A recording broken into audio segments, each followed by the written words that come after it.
the co-host? I usually make Nancy so she can have a copy on her computer. But yeah, John, you're also a co-host, but she's recording. Yeah. Anyway.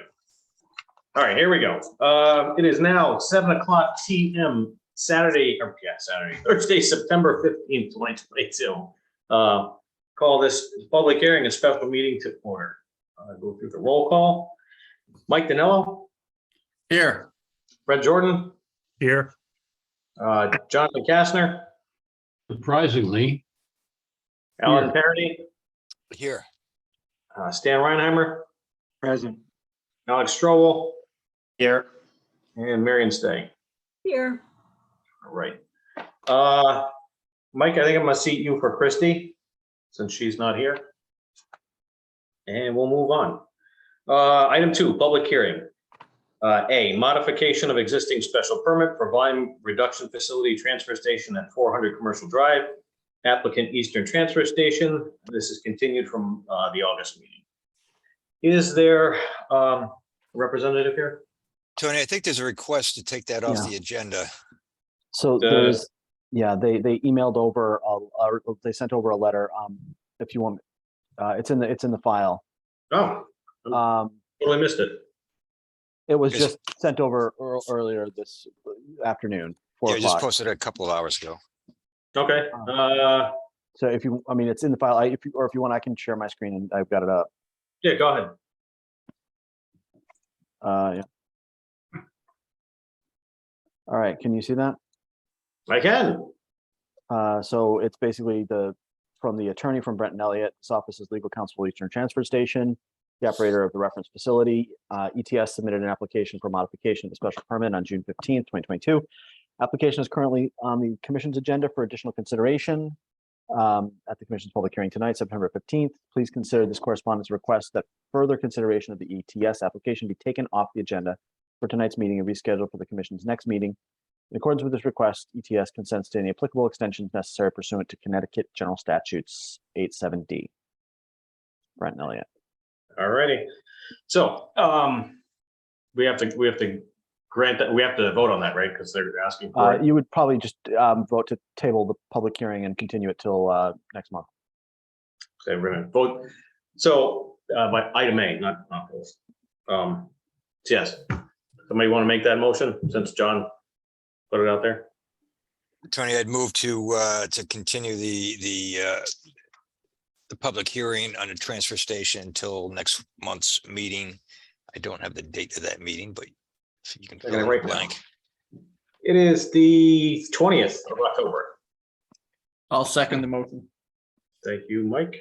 Let's see, Fred, you're not seated. Jonathan Aye. and Stan. That was him typing, huh? Alex Yeah. Yes. and Marion. Yes. All right. Item B, text Tony, amendment. Yep. I'm ahead. sorry to interrupt. No. I just got a text from the selectman's office. There's someone there looking to get into the meeting remotely without a computer. Can you check your Zoom and send the phone in number? Okay. Give me 30 seconds here. Sorry about that. But No, that's fine. Let's see. And I'm sorry, I was muted. This is Stan. Yes, for that vote. Let's see. What am I doing?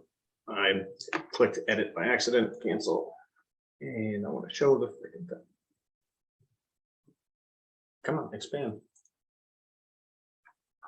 Do.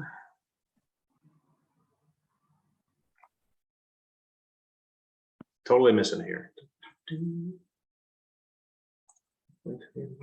That's not it.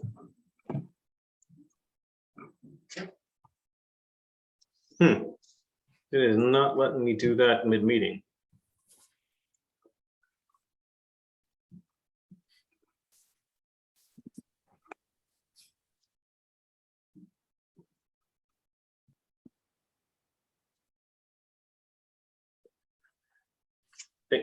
Hold on, I'm gonna have to open this on a different browser because I'm joined in the meeting, so it won't let me edit and get the.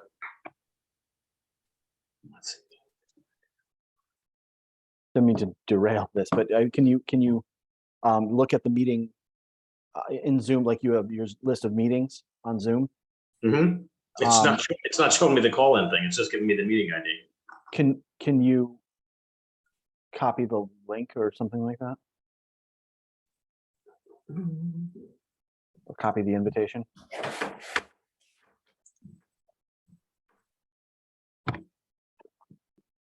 Would it be the same one for next month? Yeah. All right, let me try it that way.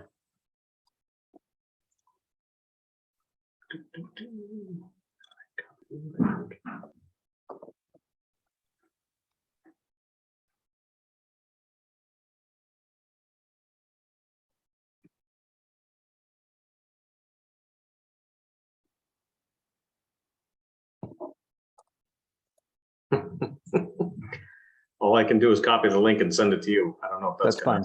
That's fine.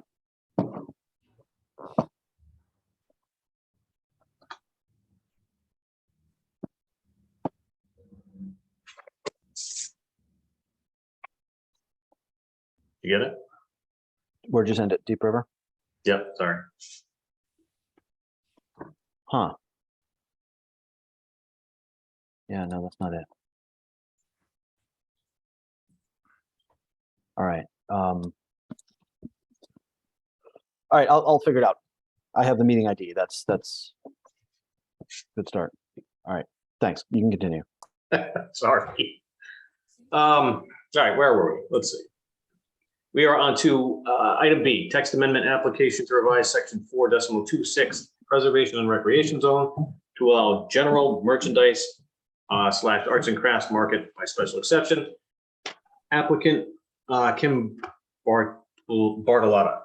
And is there an applicant here? I know we went over this quickly last time, but if you could give us a little quick explanation. If not, no. All right, let's see what we got here. So basically, they're looking to add by special permit to allow the use for arts and crafts shows in the preservation and recreation zone. Anybody have any questions, concerns, comments from the commission? Is this a one-time deal or is this something that's going to be a regularly scheduled event or it's kind of vague there? Yeah, so when they would come in under the special exception permit, they would say, look, we want to do it 3 times a year, 20 times a year. Right now, this is just to add this allowed use by special permit. So when they came in, they would tell us what they were going to actually, how many times they were going to do it. All right. If nobody else, go ahead, Mike. Tony, do we have a map of the preservation and recreation zones in town? I will get that on screen ASAP.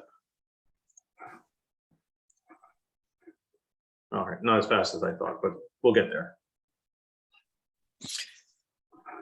So Tony, while you're getting this on the screen, it seems to me that this is a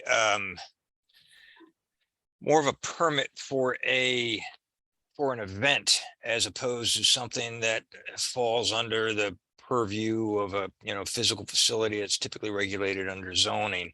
I think there currently are events that kind of fit this bill, whether it's kind of the fairs or I guess it's not a fair, but the carnival and different activities that happen down at the park.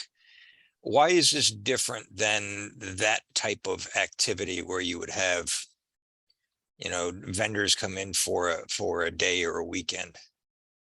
So if I could, Tony, Yep, I was going to ask you. I don't. the difference is they want to sort of have a single standing permission for the facility. So ordinarily, like a one-time event, when they did one of these back, I think in June, if it's a one-time thing, they basically get an itinerant vendor's permit from the selectman's office for every vendor, every tent or whatever. And they, I think, liked this idea and wanted to hold multiples of these over the course of a year, maybe multiple times a summer or whatever, and did not want to have each of their vendors have to get the itinerant license each time. And so they basically wanted a mechanism for basically standing permission to hold these events on a facility like this, and it would be based on whatever their special permit, up to 6 events a year or whatever, when they would come forward with their special permit. Because that sort of activity, sort of standing repeated activity, is not currently envisioned in the preservation and recreation zone. So they're trying to avoid having to keep reapplying every vendor every time, every year. Right, so to answer Mike's question, all the very dark green areas are preservation recreation. And I think they're trying to be site specific for the. Tony, I don't know. We don't have the map up. It's just still the application. Oh, I'm sorry. I gotta hit reshare. Sorry about that. There you go. So the dark green areas, and I think what they're trying to pigeonhole themselves into the historical society, which is over here. But that's not what's in front of us. So again, this is one of those issues where we're looking at a regulation change that affects a whole bunch of different areas. They're kind of looking for a permission because of what they do on their own property, but I think that these regulations wouldn't be applicable to the vast majority of these areas. The other issue that I think bears some discussion is that kind of standing permission to have these, what sounds more like an event, means that there's potentially a conflict with other events that the town hosts, especially on this site, whether it's the muster, whether it's the concerts that are held on the adjacent property, etc. I understand it could probably demonstrate the ability to have parking for these events, etc. But to me, it still stands. It seems like it's a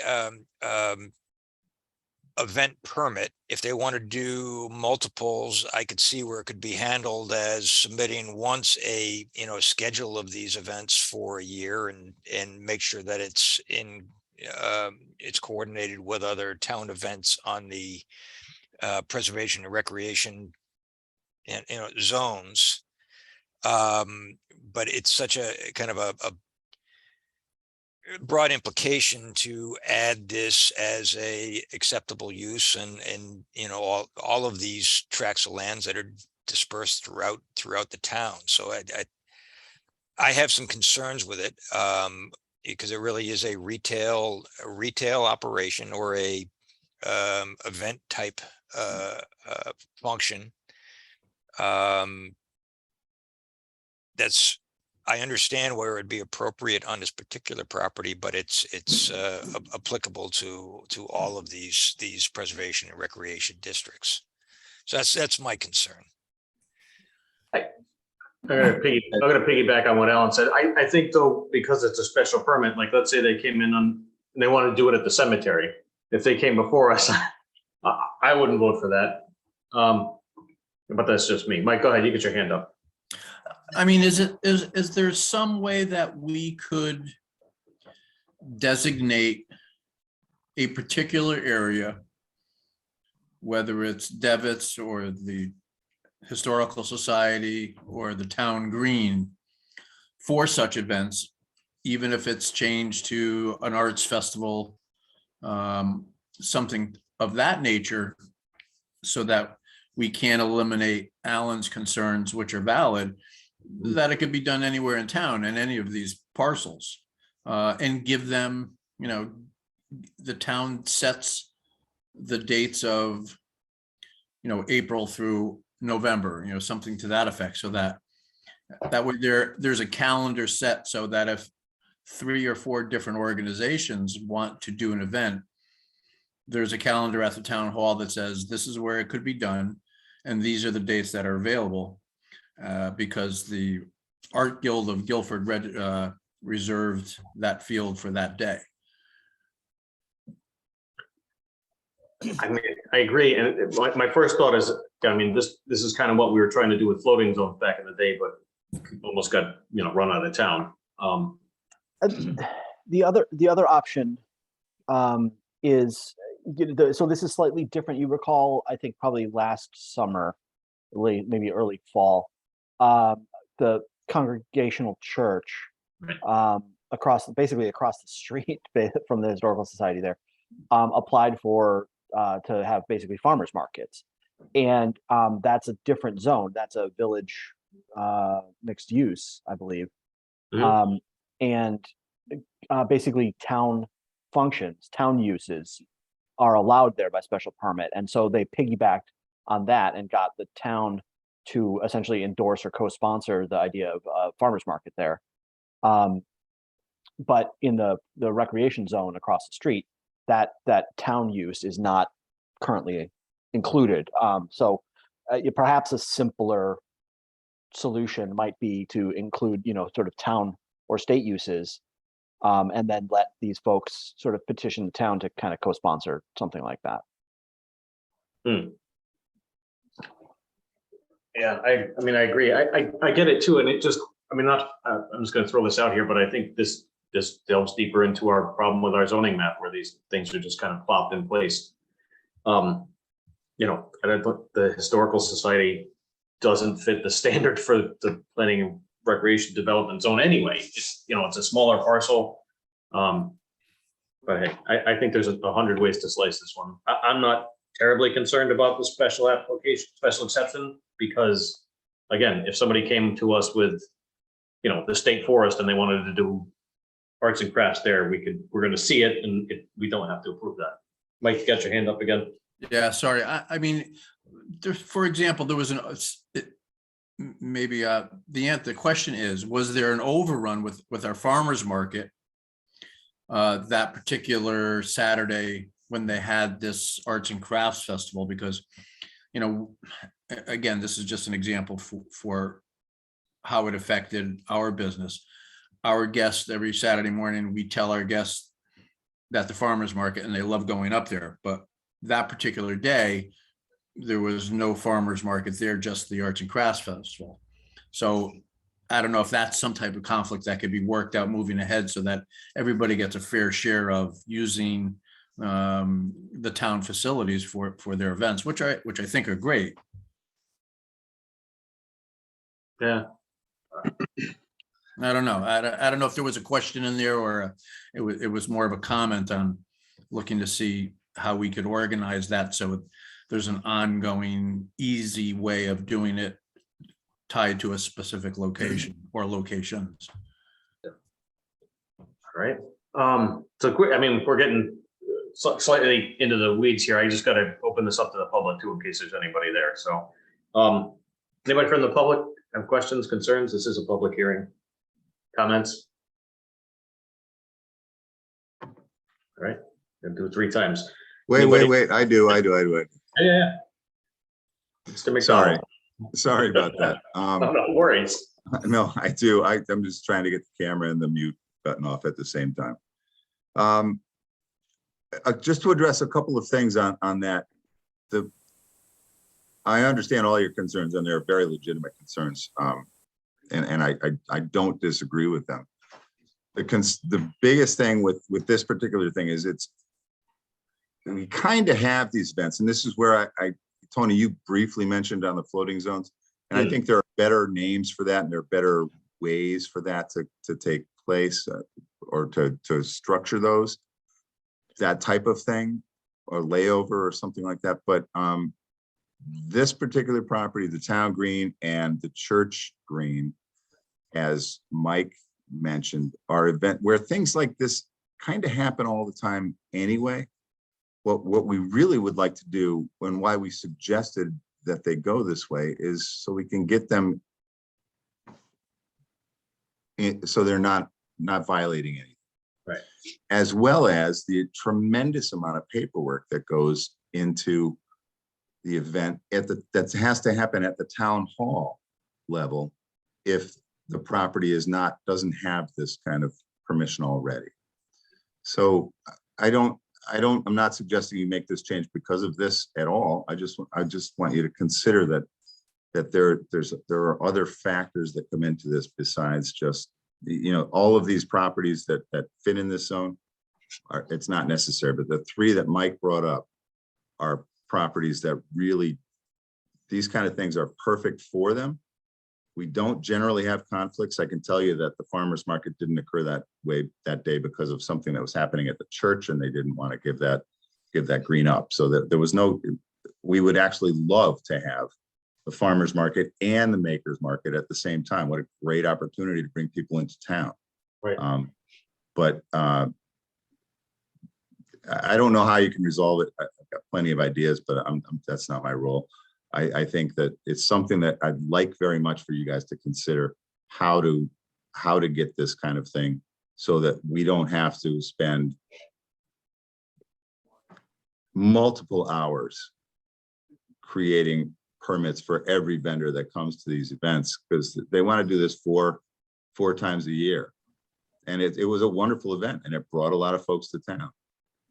So like I say, I don't have any answers for it, but I do think that it's something we should consider or try to figure out how to do. That's all. So, you mean, you did, you and I are kind of bouncing back on the fourth on the same thing here. So even though we don't have floating districts, we do have 2 overlay zones in Deep River. And maybe that's the resolve, is that because like, let's take the coastal management zone, that overlays multiple districts. So maybe we have another one that can cover town-owned properties. That sounds great. Something like that sounds great to me. But remember, the Church Green and the Historical Society are not town-owned properties. Those are private properties. Right. So again, but maybe it's nonprofits, and well, that would include Well, pandemonium.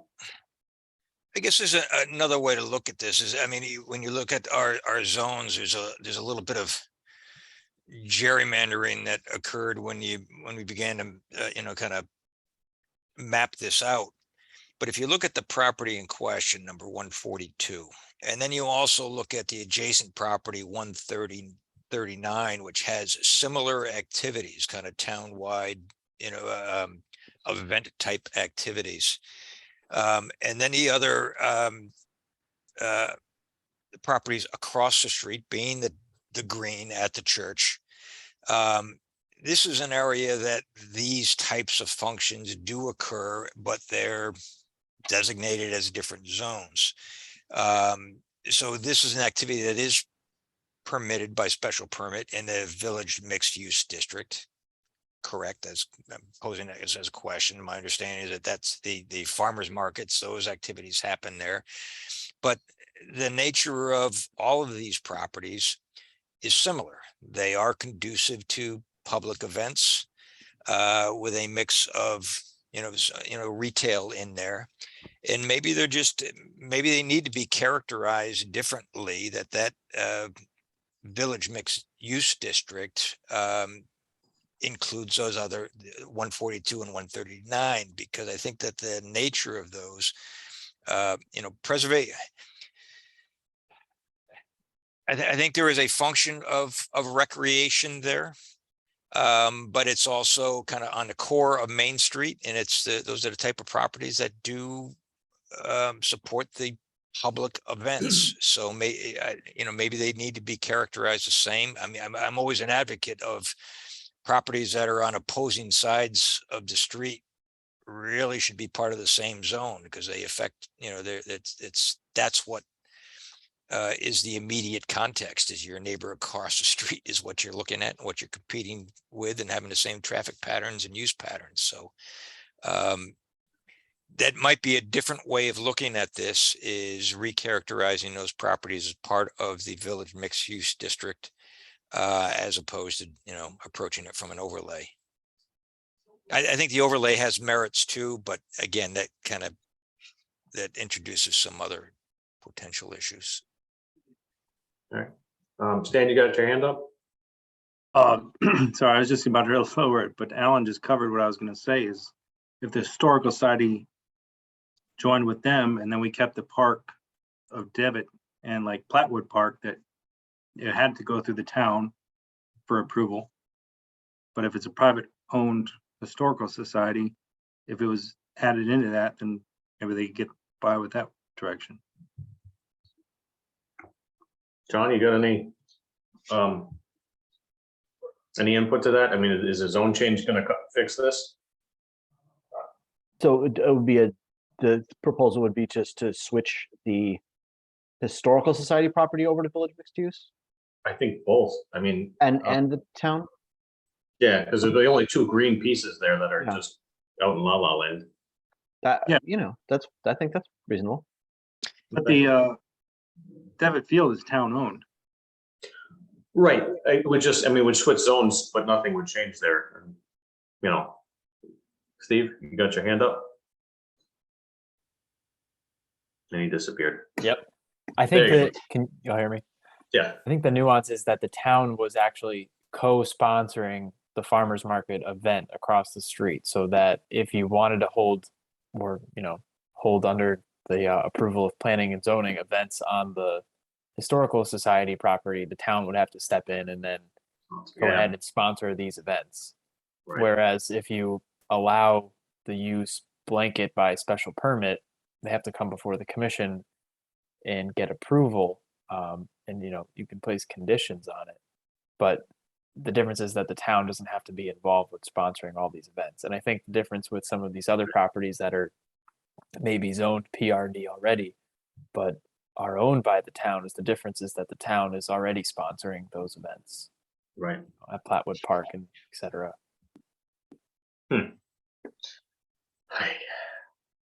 So if I'm gonna, well, we have to close the public hearing and discuss this more. Anyway, I'm gonna run through the public one more time, see if you guys are good, and then we'll move on from there. So, anybody from the public have any questions, comments, concerns? Dan Smith, you got your hand up?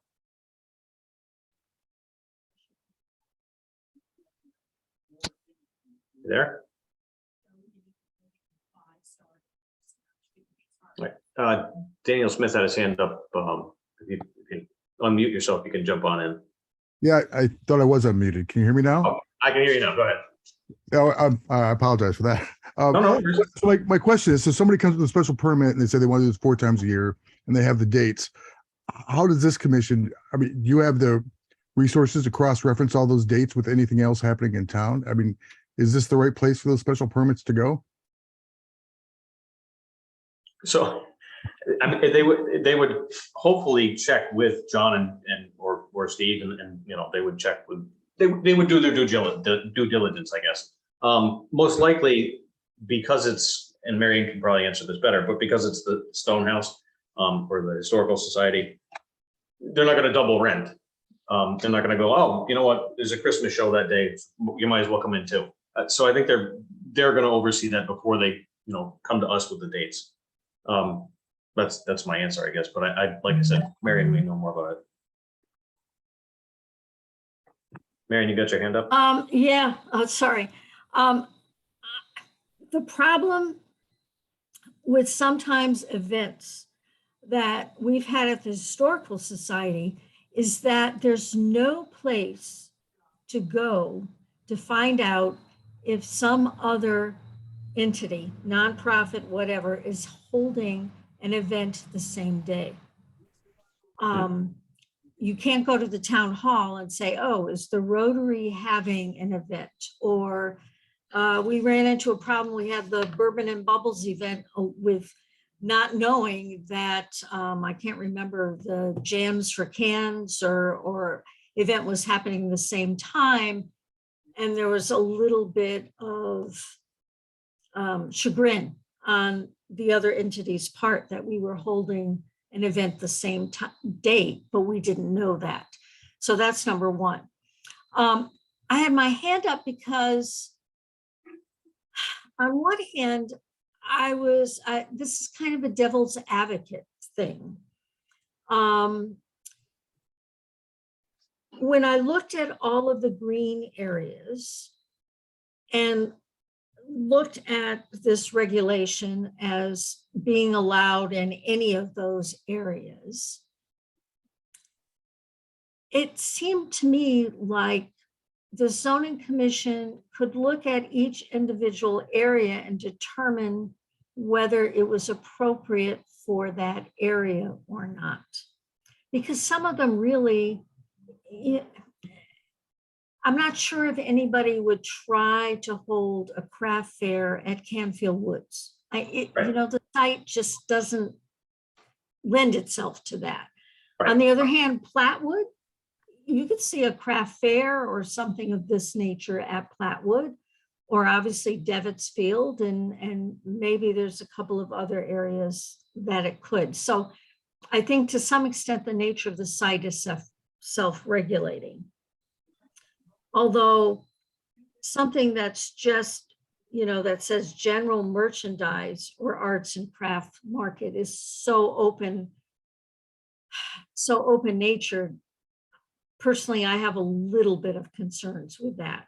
You know, if you said arts and crafts, fine, general merchandise, you know, I could think of, I don't know, you know, people coming with their cars and their trunks, back trunks open, selling shoes or whatever. I mean, you know, But again, they have to come to us. that's Right. true. That's So true. Before would they don't have just to. they don't get carte blanche. They still have to come to us. All right, what are you doing? How many times, you know, what's it look like? You have a scenario for parking, blah, blah, blah. Right. Although if we don't kind of define what we want, you know, we would have hard pressed to say, no, you can't sell shoes out of your back trunk, but yes, you can sell your artist pictures. I don't know. I'm not sure if it's ultimately as much of a problem because of, again, the nature of the sites.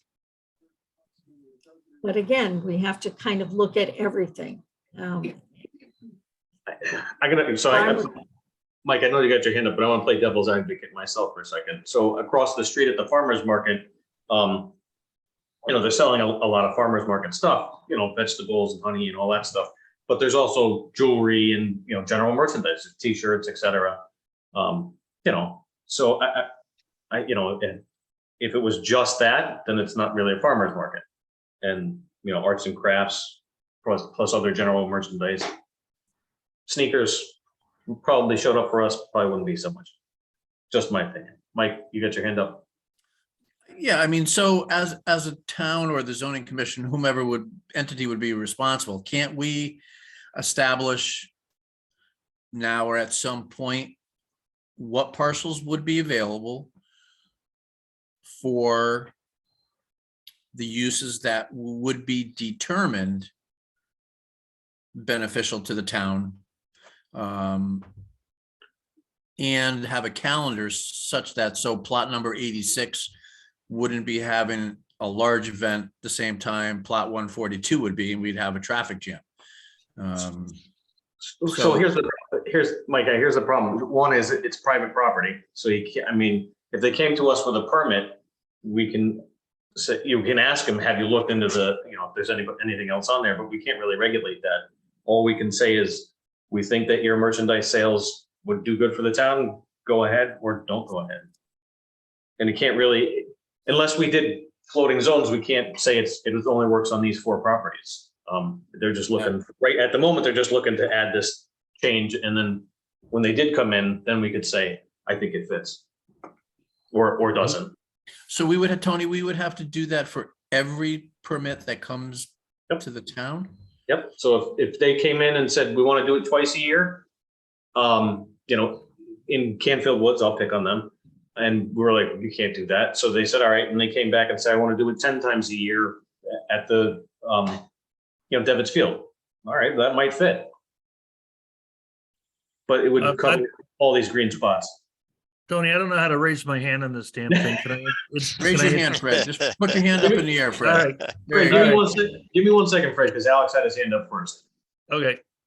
Alex, go ahead. Yeah, sorry, Fred. I know how to activate the hand. Yeah, I don't know where that, somebody tell me where it is. I'll be happy to do it. If you go to, Reactions on the bottom of the screen. There's a little happy face down there. At least on my screen. It I don't see it on mine. says But be reactions. careful, the clapping thing also looks like hand up, but it's not. yeah, So I think, and Angus had said this about like the paperwork aspect of this, where if we can find some sort of place that is designated that helps alleviate, our very small, town hall from this influx of paperwork.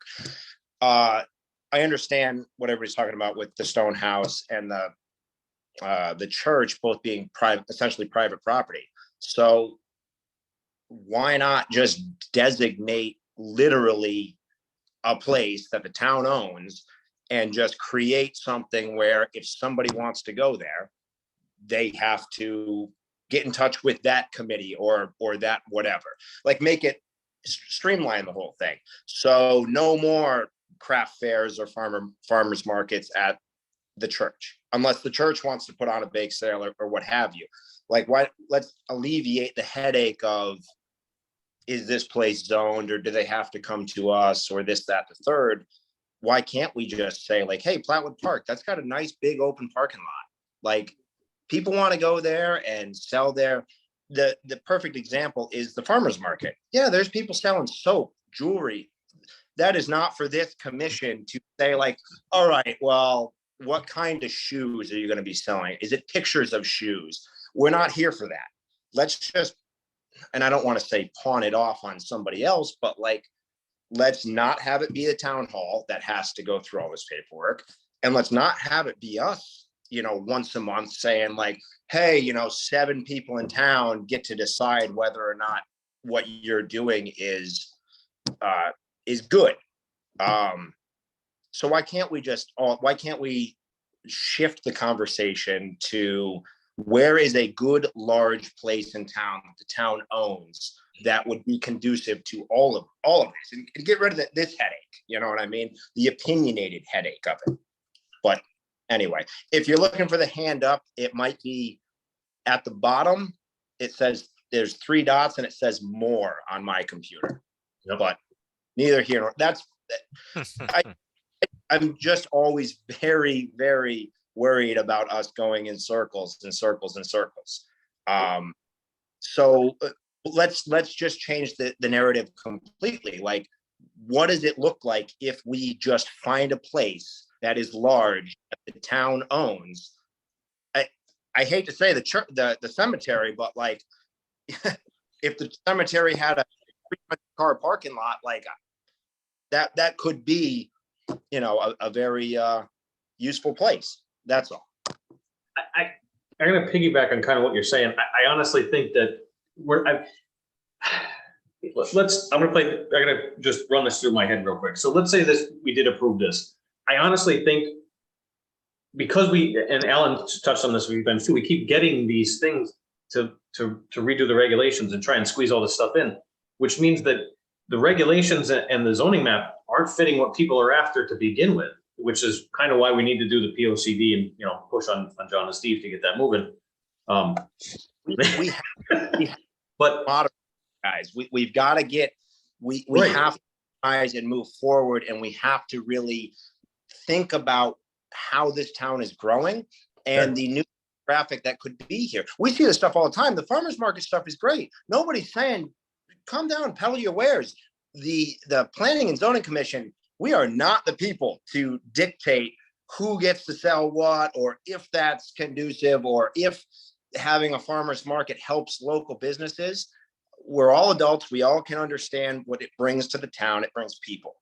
But let's streamline this and get rid of the bureaucracy part of it and find a location that we can all vote on and say like, hey, yeah, that's a good place. It's a relatively unused place at the times when, nobody is going to want to have a farmer's market in the middle of baseball season. I don't think, you know what I mean? So. Right. I think we're stuck on this because I mean, I know you're not supposed to be site specific, but the stone house, everybody uses it. I mean, I've used it multiple times. Tony, I think there's a simple solution to this. Yeah, Fred, you had your hand up anyway. Go ahead. Let the Historical Society put through this exemption for that piece of property that they own and let them manage who uses it and how. I think they have the good sense to do that. And we're having a car show there Saturday. No, we didn't, the Historical Society didn't come to P and Z to say, can we have a car show? I think that they certainly have the capability of choosing what's appropriate on their property. And all they need is our blessing to say, it's your property and you're doing this, whether it raises funds for the Historical Society, and leave it alone at that. I don't disagree with you. So now that you've mentioned that, I don't mean to I know there's two more hands up, but John, how is that, right? How are they having a car show, but yet they want to ask us for permission to sell arts and crafts? Is that because it's multiple things versus one?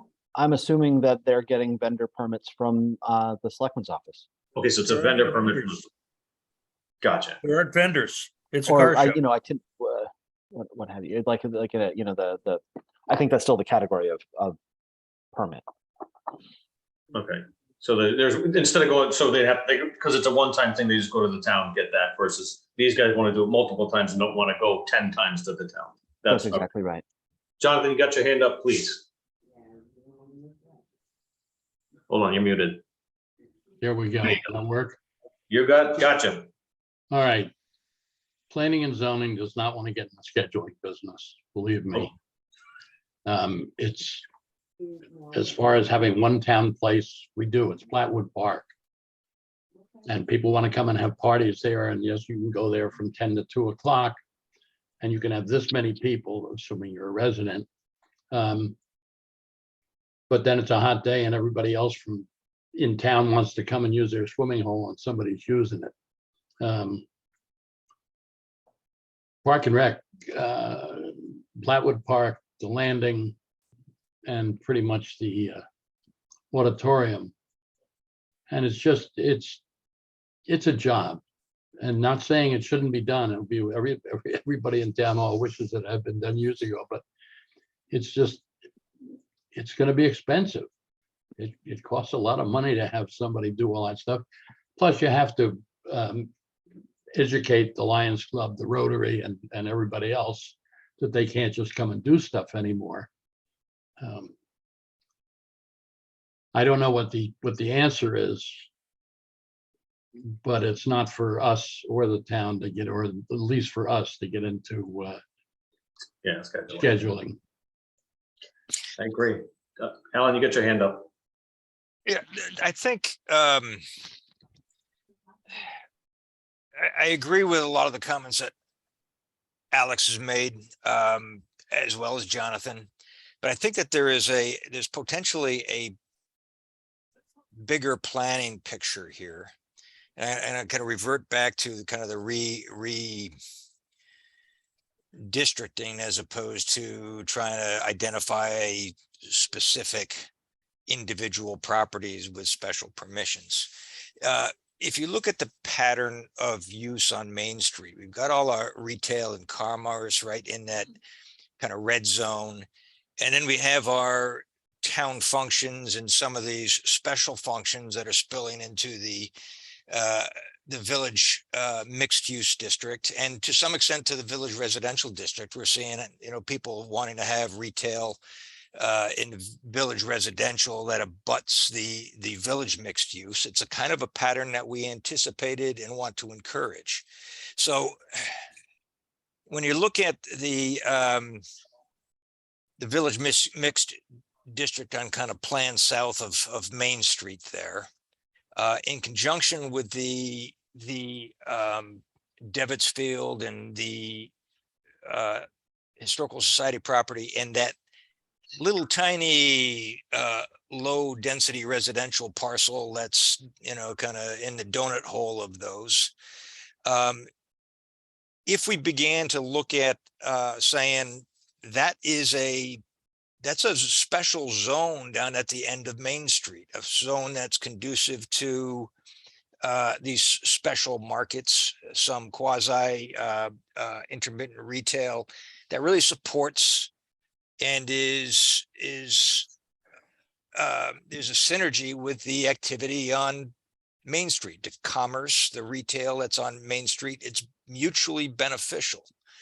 The public parcels that would be owned in there, yes, that's scheduled through the town, and it's at the town's discretion to allocate, be it debits or the town green for these events, and that burden remains on the town to handle that scheduling. But a private property like the Historical Society that has these same permissions by special permit could host these events and not burden the town with having to schedule them. They have the facility that's capable of handling a car show and the parking for a craft fair, et cetera.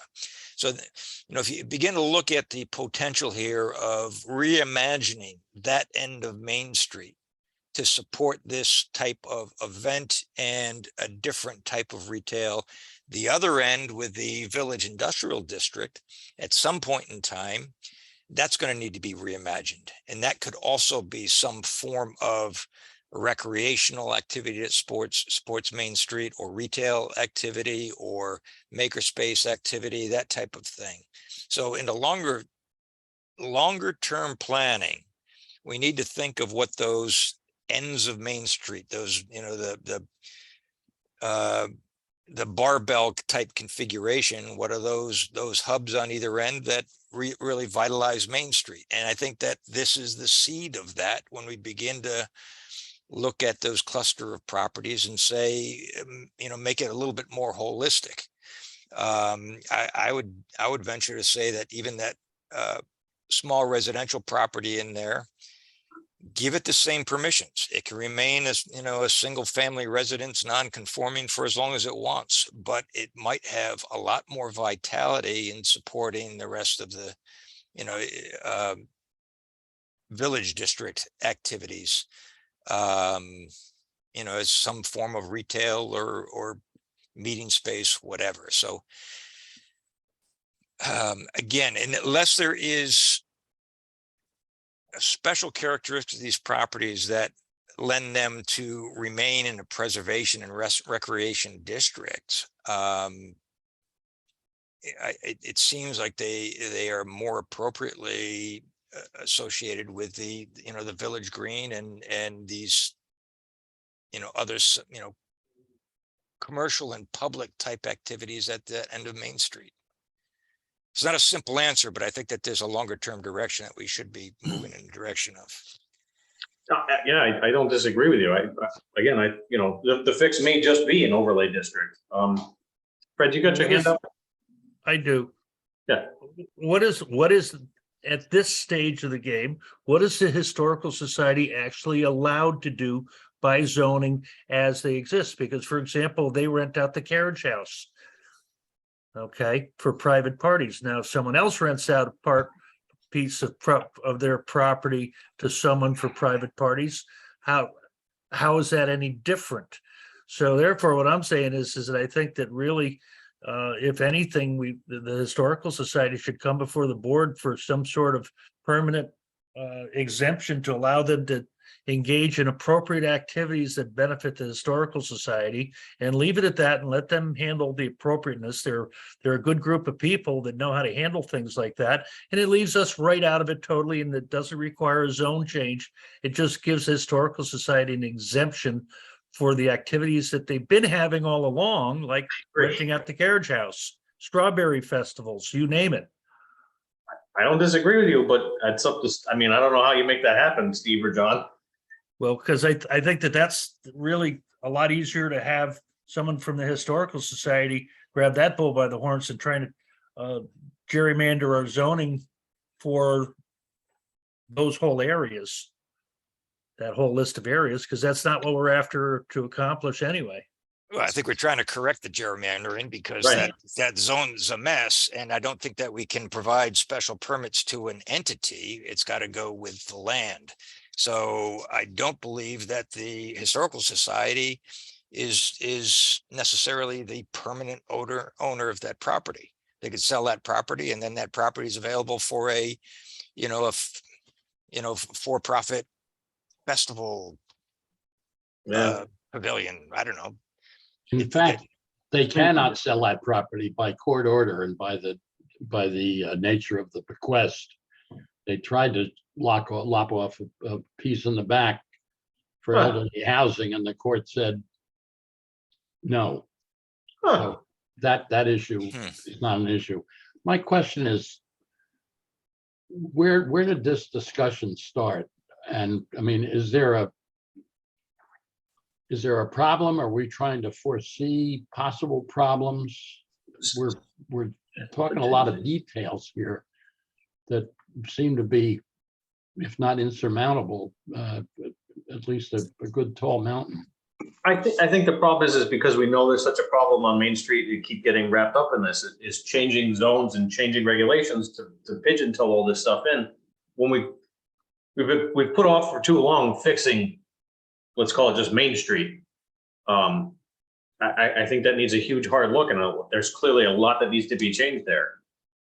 Quickly and I think Jonathan's pushing for this, is to move on, is if we did add this for now or not, I don't think it's going to be a long-term problem either way if we do work on the POCD, because that's going to force changes. But that's just me babbling. Marion, you got your hand up, and then Alan. Sorry, You got there you go. I was just going to echo what Jonathan said. The society actually was formed in 1947. And Ada Munson gave the property, and it's almost 10 acres. I think it's pretty much 10 acres, although it's not, we didn't have an A2 survey. And it goes way out in the back. In fact, some of the property that Devitt Field uses is actually owned by the Historical Society. I was going to say, in terms of the board, this permit was done without the board's knowledge, I guess. So at this point, the society is not part of the application, as far as I know, as a board member, unless unless the president has decided without telling the rest of the board. But no, we cannot sell that property at all. And that was determined actually in 2 court cases soon after we purchased the property, or the property was given to us. We didn't purchase it. I have So we're many kind of questions. locked in. And we're nonprofit, and we pretty much just run quote unquote operations that help us maintain the property, because it's roughly $30,000 a year just to keep the 2 buildings operational, heat and insurance, that type of thing. And everybody's a volunteer. So at times things get not a smooth operation as one would like. And I guess that's it. So. Thank you. I got tons of questions for this about that property much later, not tonight. Alan, go ahead. You got your hand up. Yeah, I tend to think that this is something that warrants more study before we just jump into another regulation change or zone change. I think there is a mechanism by which these events can be had, which is by event permit. And so perhaps for a year a year or 2, while we explore the longer term plan of conservation development, we say, go ahead and submit the paperwork, whether you roll it up as 4 events for this calendar year. We see how it goes. And in the meantime, we study how we address these types of uses and functions in this district and in context to the abutters. I don't think it's as simple as somebody comes in and says, I've got this property, I'd like to do this with it, so we change our regulations. I think we do that far too often. This is a planning exercise to look at the long-term preferred use and development of this Main Street, which is which is long overdue. I think because there is a mechanism that they can do what they need to do already in place, we endure the burden of, a day's worth of paperwork, as opposed to making a zoning change that we haven't weighed all of the pros and cons of. I would tend to say we slow this down because there's not an immediacy to it. Okay. Fred, you got one more comment, and then I'm just gonna, look Yeah, to close the I public just hearing on question, this. I just question the appropriateness of somebody that doesn't even own the property applying for a special exemption for use of that property when according to Marion, she hasn't even heard anything from the board of the That's- property owner. That's not what's being It's not- proposed right now, Fred. Yeah, there's no Right. proposal for the property. We're being requested to change our regulations, and For every property. anybody can For do every that. property? Yeah. Okay, I think that makes it real simple. Okay. All right, so we're gonna, Steve, you had your hand up, you put it back down. Are you good, or? Yeah, I'm all set. Thank you. Okay. So if you guys have enough information to make a decision, we'll just look to close the public hearing on this, and, we can move on and we'll vote on it later. If you guys are all good, looking for a motion to close, item B. Motion to close item B. Thank you, Mike. Looking for a second? Second, Is that Marion? yes. Thank you. Fred? I'm not seated. Oh, that's right, sorry. Jonathan? Did he disappear? All right, No, I'm Alan? here. All right, we're just closing the public hearing, Jonathan. Roger. Alan? Yes. Dan? Yes. Alex? Yes. Right? Item 3, audience of citizens. Citizens may address the commission on items that are not on the agenda. So if there's anybody out there, got questions, comments, concerns, speak now or forever hold your peace. Going once? Going twice? 3 times. All right. On to approval of minutes. August 18th, 2022, regular meeting. You guys all have a chance to read all this. So it was a long one. Thank you, Nancy. If there are no corrections, looking for a motion. Oh, I have one Oh. slight correction, which I can't believe I actually found because the minutes are, as always, very good.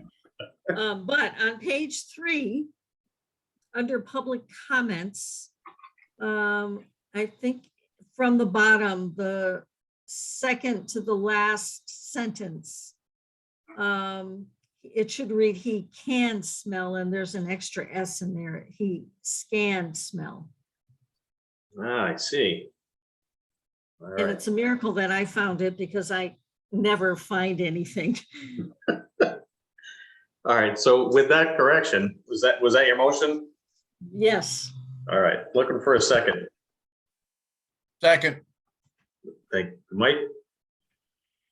Jonathan, Aye. Alan, Yes. Dan, Yes. and Alex. Yes. All right, guys, thank you. And we are on to old business. We're skipping item A because they continued.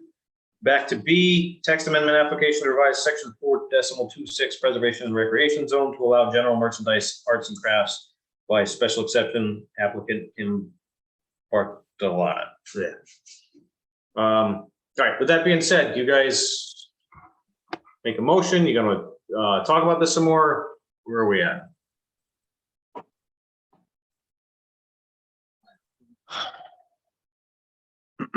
So I just want to get one clarification, and because at the tail end of our conversation, the public hearing, I did make an assumption without looking at our regulations and the process. My assumption is that they can, in fact, have the events that they want. It's just a different path. It's a permit for an event that requires additional paperwork. So we're not going to prevent anybody from doing what they want and continuing, what I think is a beneficial activity on this property. They just have to handle it like they do their other activities. Am I correct in that assumption? I think you are. That's my understanding as well, Alan. Okay, so if that's the case, then I would make a, how do I make this motion? So you're just gonna deny A it? motion to deny the application. I'll All right. second that. Thank you, Stan. Any discussion on this motion? Can you just explain that, Alan? A little bit more, please. Yeah, it's my position that we're not preventing them from having the activity that they want to have on their site. But it's my opinion that this is something that has broader implications, and that before we change our regulations, especially as it's written, to affect much broader parcels, that we endeavor to study it more. We're in line to spend 2 years really studying the implications of all these things. This has implications on Main Street and all our retail activity that happens there, and could be incredibly beneficial if crafted correctly. So it's my suggestion is that we take the time to do that, embark on a broader planning exercise, especially because it's not going to it's not going to prevent them from using the property the way they want to. We're just not going to make it much easier in the near term. They'll have to function as they have in the past. So I think my recommendation is deny the application until we know what the implications are and know what the opportunities are, and craft something that is following the POCD in the direction of the special committee and the input from the rest of the town as far as what we do in this area. So are we denying the permit for them to do another one? no, we're denying the regulation change. Their ability to have that next maker's market is not a problem. They'll just do it the same way they had done it previously. So instead of coming to us, they'll have to go to the town hall and pull a permit through the town hall, like the car show did. You got to elaborate a little more on why we're denying it, just for the record, and then I'll go through Fred and Alex and Stan. You asked me, Tony, too. Pardon me? The denials are a little tough. You got to have just to be a little clear. Yep. The denial is because it has implications on all of the they're not parks and recreation, but the preservation and recreation zones that may not be beneficial to the town, and that the regulation change as proposed is too broad for the uses permitted in these zones. Thank you. Fred, you got your hand up? Yeah, I would say that the vendor's permits are really not within the purview anyway of planning and zoning. Right. So I would say that those who pass out the vendor's permits should get creative and create a blanket vendor permit for the organizer of that event and let them handle it from that end, because essentially they'd only need a list or what have you from whoever's organizing that arts and crafts market, which makes them ultimately responsible, and then just leave us right out of it. Not a bad idea. I agree with Alan that it's not appropriate to do a blanket thing until we look at the plan of conservation and development. Okay.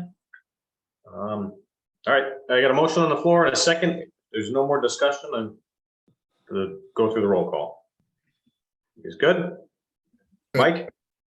Second, Nope, somebody already seconded it. Mike? third, yes, fourth. Jonathan?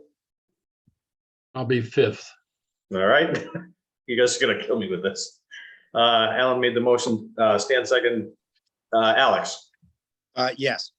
and Marion. Yes, All right. Moving along, we are on to item B. There's a letter regarding neighbor concerns of a special permit use at 161 River Street. Tony, you skipped 6A. Oh, I'm sorry. I didn't think we had anything for this. No, but I just wanted to explain. Oh, sorry. So I'll back up. Item A, application to receipt special exception for ag tourism activities per section 7B31 at 362 West Elm Street. Applicant New England Land Holdings LLC. Take it So away. I just wanted to explain why this is on the agenda. This is on the agenda because this is a special meeting. And therefore the agenda can't be changed on the fly. And I was anticipating an application from the owners of the former Deep River Farms, New England Land Holdings, to get themselves right with our agritourism activities regulations. And you had communication with their attorney who was preparing the application that he wasn't ready to go for this meeting. So he will be submitting for the next meeting. But we were sort of in regular contact with them. So that's the update on that. Right, so they are coming forward. They just weren't ready in time. That's exactly right. Okay. All right. Item B. Back to that. Letter regarding neighbor concerns of special permit use 161 River Street. John, you want to give us a little info on that? And then they asked that I read that letter in. Right. So, I mean, we've been receiving, the zoning officers, have been receiving regular complaints from neighbors, basically about noise, emanating from events at the Lace Factory, 161 River Street, which is a special permit use event facility. And, these are the nature of which that, the sound from the event music can be heard in neighboring properties. And we've met with them. There is not a lot of enforcement action that we are sort of able to do in terms of verifying sound levels, given the town's lack of decibel meters nor trained professionals for doing sound recordings. The neighbors did take the Lace Factory owners to court and have a judgment that basically grants the Lace Factory it granted some damages to the neighbors and required the Lace Factory to hold to certain decibel levels, certain hours of operation outside, music outside up until about 6 o'clock. And then, music inside needs to stop, I believe, around 9 or 10. And they were given, again, by court judgment till the end of this calendar year to put into place several sound attenuation devices within the Lace Factory itself. So there has already been a court finding about this that is, damages for past issues and basically to the end of the year, this calendar year. So, at this point, lacking additional monitoring, we're certainly sensitive to neighbor concerns, but the courts have already made their findings and have given the Lace Factory, through the end of the year to add the additional sound attenuation things. So we're kind of hanging tight for right now, again, barring specific evidence of sort of blatant disregard for the court, the terms of the court order. All right. But there was, again, repeated complaints to us basically after every weekend, the last couple of weeks, and the neighbors, chose to go ahead and address you directly. Again, you as Planning and Zoning Commission have designated Steve and I your agents for enforcement. The commission itself does not have enforcement power other than what it's delegated. So your approach, if you believe action is needed, would be to designate somebody else to take action that Steve and I are not taking right now. Okay. So I'm before I get into this, I just want to read this letter. Now I have it in front of me on my phone just to get it on the record, and then we will discuss this a little more. So this came in last minute today. It wasn't in with everything else. So it's, dear Tony, this is in regards to item 6, new business B, letter regarding neighbor concerns of the special permit use at 161 River Street on the Deep River Planning and Zoning Commission's agenda for public hearing and special meeting on September 15th, 2022. I live at 38 Fairview Avenue. Here is my comment for submission to the meeting. On Saturday, September 10th, 2022, while trying to fall asleep, music from the Lace Factory was so loud that I could not fall asleep. The Lace Factory is 0.7 miles away from my house, and most of this is through forest as the crow flies. I submit that not only was the music from the Lace Factory way too loud, but the ordinance limiting commercial decibel levels in a residential area is way too high and needs to be significantly lowered so that neighbors can be at peace on their properties. There is no way to conduct peaceful lives with all that din going on. I say this from living quite a distance away and having my sleep completely disrupted. Unfortunately, due to my disability, I will not be able to attend this meeting, but please have it read into the record during the meeting. Also, please distribute this email to all the commission who needs to see it. I so appreciate our relationship. Thank you so much for your help. Best regards, Sue. Okay, that's in the record now. I'm sorry, Tony, who was Yep. that from? Sue, and I'm gonna butcher her last name. Hold on one second. And what is her address? Ibans. Thank you. And she lives at the top of Fairview Avenue, all the way at the end. All right. Any comments or questions from commission members? My just gut is to get an opinion from our attorney, since this is a court case and there's been a ruling and Mike, you got your hand up. Guys, also, this is not a public hearing, so this is not open to the public. This is just among commission members. Go ahead, Mike. So, John, regardless whether or not this is concerning 161 River Street, the state does have decibel levels in place. There are laws. They're on the books. Whether, I'm not sure if they're segregated into motor vehicle, to concerts, to ball games, to music venues. Should we not be enforcing those across the board for all townspeople to be able to enjoy their homes? Again, motor vehicles, to music venues, to any other kind of sound ordinance that are disturbing people's quality of life in town. I don't, when you say we, I assume you mean planning and zoning. We're not really in position to enforce state laws. We enforce local regulation. That's exactly what I was just going to ask. So where do we stop and where does the police get involved? It's kind of where That's my point. we're at. Yeah. I mean, we set rules and regulations, but if they can't be enforced, why are we setting them? I know it's not an easy answer, but I mean, I mean, I'm not the one that makes the rules. So I couldn't tell you why the commission would choose to make rules or why the state would choose to make rules that are unenforceable. I'm just the enforcement agent. I also don't believe we have any specific regulations which address any specific decibel levels or anything else related to noise. Right. I think the regulations that we have on the books are a bit open to interpretation. And when it was cited in the correspondence that came from the Landing neighborhood residents, cites 532 on noise and 533 on vibration. And 532 on noise is pretty specific to talking about unreasonable noise where it affects or endangers public health and safety or impairs safety on, and this is the one that's questionable, or the value and reasonable use of any other lot.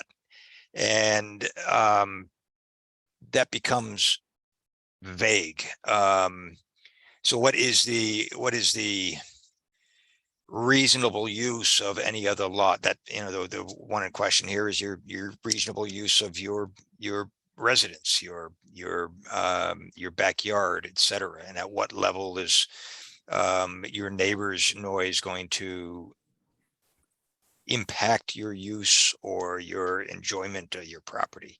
I don't think that you can have a blanket statement that there can be no noise. I mean, even then we're regulating when somebody mows their lawn or when somebody has kids playing in their backyard, etc. So I understand. I think that we're in a bit of a bind on this because I think there's a perception that people are, and I think there is a right to enjoy your property, but how much noise is too much noise, and we're unable to define that. I think a reasonable follow-up would be to observe, because I think if there was unreasonable noise that at a time of day or night or at a volume that didn't pass the giggle test of saying that that's that's ordinary use, or that's at an unreasonable schedule. I think some level of observation would be appropriate.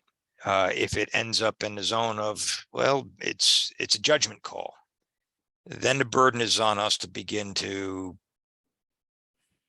establish those parameters, just like we establish parameters for music at the approved use at Rusty Rail when they wanted to have outdoor music. That's a property that abuts residences, and there was concern, there was discussion about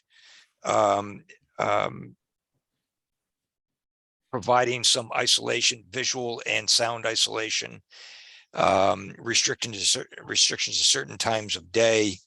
And there was at least a reference of a decibel level that could be enforced. If we don't have the ability with our own staff and resources to get those measurements, then maybe we need to solicit somebody else to do that, just so we have empirical data to work from. But I think we need to allow both parties to use their properties, and there's got to be some sort of concession in here, and it's not a matter of absolutes. I don't have an answer except for the fact that I think it is our burden to have a little more follow-up than just saying there's nothing to look at here. All right. There is another letter I wanted to read in here. Alex, you get your hand up, and then Mike. Well, I think, as usual, pretty much just nailed everything I was going to say. So, but we don't need to drag this out. I do think, unfortunately, given the property and the owners of the property, I think there's a little bit of, stigma or maybe dark cloud over who wants to say what about it. So maybe who's complaining, you know what I mean? Where I live, and I have lived for the vast majority of my time in Deep River, I am right in between the Ivory Tavern, who most of you will remember used to be a place that was just oscillating with music on any Saturday night until about 2 a.m. And that was cost of doing business. I never had a problem falling asleep. We're getting too far off track because we're getting into opinion. I think what Alan is getting at and said is, sure, I think we should have metrics, owned by the town that can go out and measure these things so that townspeople do not feel as though their complaints and concerns are falling on deaf ears. But also, without the ability to measure any of this stuff, or without the means to pay somebody to do it, I think that would be foolish. We need to be able to say, like, hey, there's middle ground here. Somebody should be able to have a business that plays music. That's how people make money. That's why people come to town. Somebody should be able to go to sleep, albeit if they're trying to go to sleep at 7:30 in the afternoon, like, neither here nor there, I know, but I just also think that there might be, it's unfortunate that we're having this keeps getting brought up on this single property. And I think that unfortunately falls under the dark cloud of small town politics, which we are not here to discuss. But that's all. What's the other letter that you have? So Mike, can I cut you off and read the letter, or you want to pop Yes, in? go ahead. Go ahead. Okay. So let me just finish the other letter real quick. So this is August 14, 2022, to John and Steve regarding Lace Factory. This letter is written in response to continued complaints from neighbors of Lace Factory made subsequent to the announced decision of the lawsuit brought by Lawrence Stewart and Robert Ginder against the Lace Factory. And let me start with the following, always keeping in mind that this is written as a private citizen, resident, and business owner. First and foremost, Stewart and Ginder wanted the Lace Factory shut down as a banquet facility, and the judge denied their request. They specifically asked in their proposed order for a temporary injunction to cease all activities which produce or are likely to produce more than 55 decibels past the boundary, which includes cessation of all outdoor amplified music at the Lace Factory. Later in their brief on the pertinent injunction, they specifically asked for orders that, one, the Lace Factory shall not employ amplified music or voices at its premises. Two, the Lace Factory shall not allow events which employ music or amplified voices outdoors. Three, the Lace Factory shall not encourage the neighboring steam train to blow its whistle more than required by the transportation regulations of public safety. All of these requests were rejected by the court. Amazing. Furthermore, the Lace Factory is permitted to use it as a banquet facility. Banquets have music, and its neighbors are going to continue to hear music and voices from these events. The only restriction on banquet operations that the judge imposed, in addition to the existing special permit, is that amplification outside in the courtyard stopped by 6 p.m. I do not believe she had the authority to do so, but we did not appeal. Specific to noise, Stewart and Ginder alleged that the Lace Factory was violating not just state regulations, but also Deep River regulations on noise. The judge specifically found that Stewart and Ginder did not prove that the regulatory standards set by the state and the town of Deep River zoning regulations regarding noise were being violated. They did not appeal the judgment, so it is final and binding. I am happy to provide a copy of the complaint so that you can read the allegations in the third count that specifically mentioned Deep River regulation. The issue regarding whether zoning regulations are being violated has been decided and cannot be relitigated. In the end, my argument is simple. There is no legal basis for the town to relitigate claims by Stewart and Ginder that its noise regulations are being violated. Thank you for your time. Angus McDonald, 161 River Street, Deep River. All right, Mike, go ahead. Mike, you still got your hand up? John, you had mentioned earlier that there are no state laws and regulations about decibel levels. On the motor vehicle, That's there not true. are in fact, There are, I didn't say that there weren't state requirements. There are, I said there are no ones in the zoning regulations. local. Right. so which means that they can't be enforced. So motorcycles go through town, they're double exceeding decibel levels set by the state and federal. Yeah. Well, I'm not saying that there aren't those laws. I'm saying you're not sending your zoning officer Right. after the loud motorcycles. The other problem, again, that's not a zoning reg. If a motorcycle drives by, it's not a zoning regulations. It's, you call the cops because they're on their motorcycle. Again, we're kind of in the weeds on this. Okay. If I understand it right, any state regulations pertaining to zone are not in our purview to enforce unless we were to cite them as part of the special permit, that as a condition of the special permit, you need to adhere to, this standard, this state regulation, et cetera, in which case then I believe it would be by reference part of our regulations. That's not the case here. I think what we've been asked to consider and is not to enforce the court order, because again, that's something that there's a period of time that they can come into compliance, which would be my understanding that they're working towards. I think what we're asked to address is the the noise levels that are cited in our regulations. And again, that it's, I see it as being difficult to enforce because I don't think the levels of noise that we're being told, that are being referenced are a matter of safety or public health. Enjoyment of property, possibly, but we don't know how to characterize these complaints without additional observations. So I think that's the only thing that this commission is, able to address is, is a sound unreasonable for these abutters to enjoy their property. And again, that's why I say that it's similar situation as we've encountered with Rusty Rail or with the music events up on the farm and things like this. There's how do we ensure that the abutters, other residents, have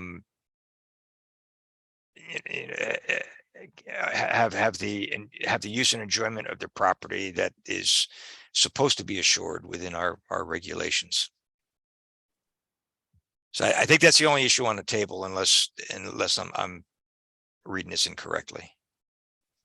I mean, I agree with you. I mean, we haven't, even that is, the court has, made their judgment. So, whatever we're looking at is, we have to wait till then for them to make the corrections, if I understand that correctly. But again, having a court order in front of us is a little different than I'm used to. So I wouldn't mind an opinion from our attorney, and I don't know how you take action on this. Larry, I know you got your hand up, but it's not a public hearing. I can't let anybody from the public speak. I apologize. Marion, you have your hand up. Go ahead. Yeah, I have a question. Does the town of Deep River have a noise ordinance? People have suggested that. I went looking for it today in the ordinances, the town ordinances, not zoning, town, and I couldn't find it. So, John, do you know, do we actually have a noise ordinance in Deep River? I had looked, I'm not aware of one either. Okay. I think when this came up at Rusty Rail, we just referred to the state decibel level because we didn't have anything, and I don't think there was an ordinance.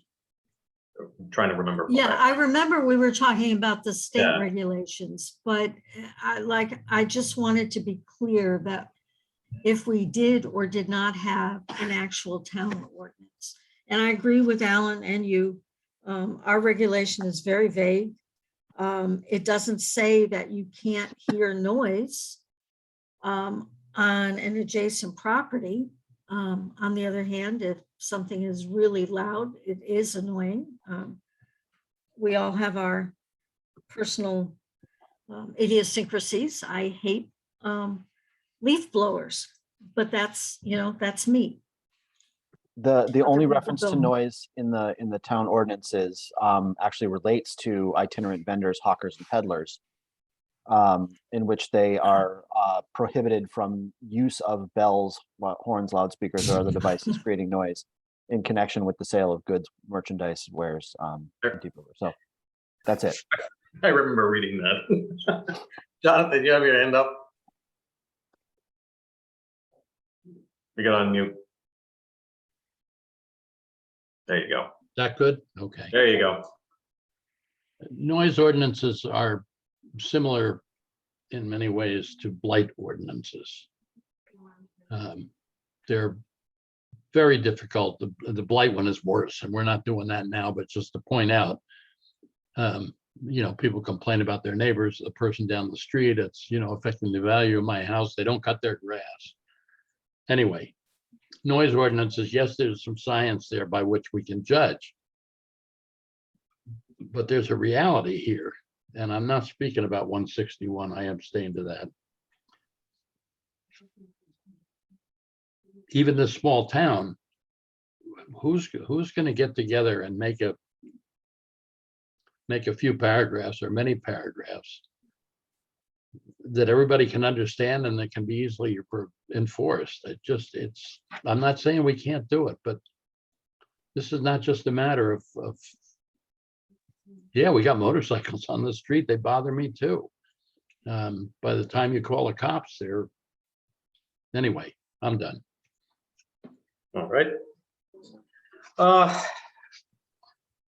right, so I don't know if what this warrants for action or how you guys want to approach this. Oh, Alex, I'm you- happy. Okay, good. Sorry. Go ahead, use your hand up. Go ahead, Alex. Well, no, correct me if I'm wrong, and I could be, but it kind of seems like we're hitting, this is planning and zoning's issue, but also given the sort of what's written on the rule books, it's not our issue. Like, so it's our issue, sure, if a citizen has a complaint, especially property related, they can come before us and we should sort of dole out a plan. But also, given, what we can actually do, this kind of seems like it falls under the heading of work it out amongst yourselves. By no means am I saying, it's, that these people need to, well, they've already done it. I don't know, but it seems I think we're again running the risk of now saying like, oh, well, yeah, there's a problem, but also it's not a problem. But like, when can we step in? Because, the way the rules are written, there's no problem. But also, I think we can all agree, sure, there's a citizen upset. They feel as though that their quality of life and their usage of their property is being hindered by another property. But also, I don't think there's anything we can do. I'm with you on that. That's why I was, but again, this is going to court, so I'm squirrely about that. I would prefer I mean, we pay an attorney, we might as well get his opinion on it. Yeah, I would But they like don't them. solve everything either. Sorry, I don't mean to cut you off. No. I'd like the attorneys to actually, work for their pay this week. So I'm joking, of course, but that's it. I mean, that's kind of why we have legal representation and they can sort of advise on this. But at the end of it, I feel like this gets too close to bickering. Sure. The state has already doled out. Like, we piggyback off the state on the noise ordinance. So that's why we don't have a local one, because if we had a local ordinance, that would open the floodgates to stuff that none of us want, to be exposed to. So we go off the state. The state has already ruled on this. I'm hesitant to even speak on it because I don't think it's our place. But also I can understand that we owe it to the townspeople and the people that employ us, not financially, of course, but, we're here for the people in town. So we cannot say that's too bad they're playing loud music, but also I think most of us can agree. Is it really that loud though? I don't know. I'm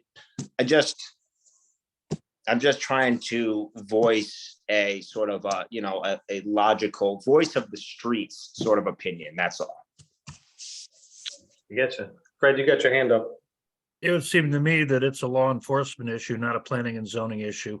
If your neighbor's having a raucous party that's creating an issue for you, most people call the police, don't they?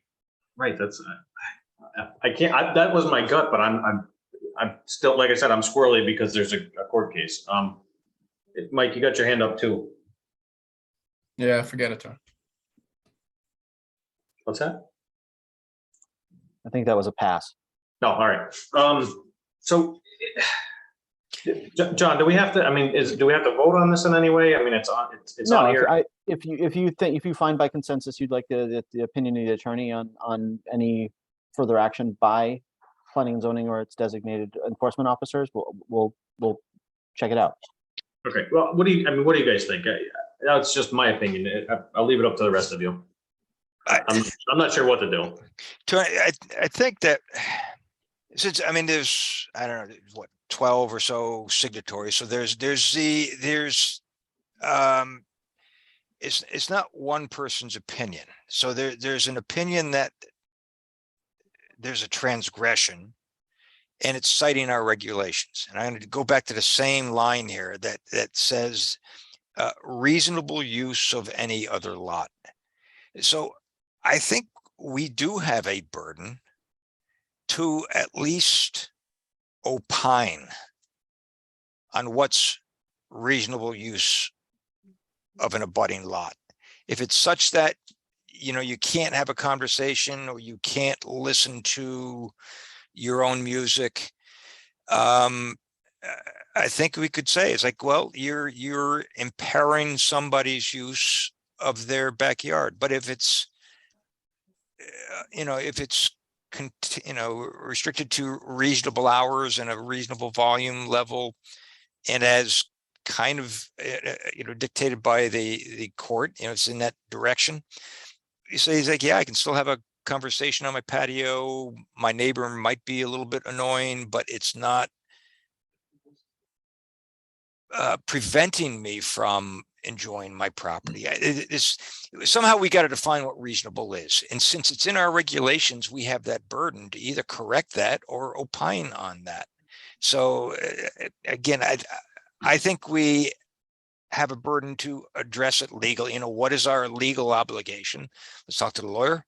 I agree with you, but I think it's also a matter of somebody from enforcement or from the commission or somebody that we designate, just get an understanding of what the nature is of the complaint. Is it reasonable? Is it something that can be discussed? I mean, if it's not enforceable, we take this off our books, right? Otherwise, we say we have to define what reasonable is, and at least let the neighbors know that yes, we did observe this, and it seems to be reasonable, and it takes it out of our hand. They can find another statute or regulation or metric that's enforceable, but this is the only one that's enforceable by us. This is the only one that's cited, and it has subjectivity. So there's not going to be an absolute thing, but absolute decision. But we have to understand the nature of the concerns, especially because it's coming from a neighborhood, not an individual. Okay. So if there's a I mean, to be violation of state- clear, I was just going to say, I just went back to what the court. I mean, again, this is where I'm stuck. The court is saying that they've looked at our regulations and found that the lace factory isn't violating them. I don't know. Alex, you get your hand up, and then Fred. Just super quick. So Alan was just saying the definition of like reasonable. To define that would take way too much for this committee, but is that something that we can direct to the POCD thing? Like in this new planning, can we just say like, hey, while we're doing all this other sort of future scope type directives, like, hey, let's also figure out like, what is reasonable? Like, what is reasonable in these areas if we're also just a question, and that could be way off base, but is that something that we can just direct to the POCD to give the, citizens a feeling that their concerns aren't falling on deaf ears? I'm like, when these things come up, it points to the holes in the regulations, and I think that is going to be part of the POCD. Fred, you got your hand up. Yeah, I'm just thinking that if a bunch of angry people are gonna write letters because for whatever reasons that they may have, I don't think it'd be unreasonable for us to ask, since they're claiming they're in violation of a state law for noise, that we should say, well, I don't think it's unreasonable for us to have a police report. So in order for us to act on it. You know what? I like that, Fred. Mike, you got your hand up? Tony, the definition of, you told me to be on this board is safety and health. Mm-hmm. Obviously, our regs are vague now at best.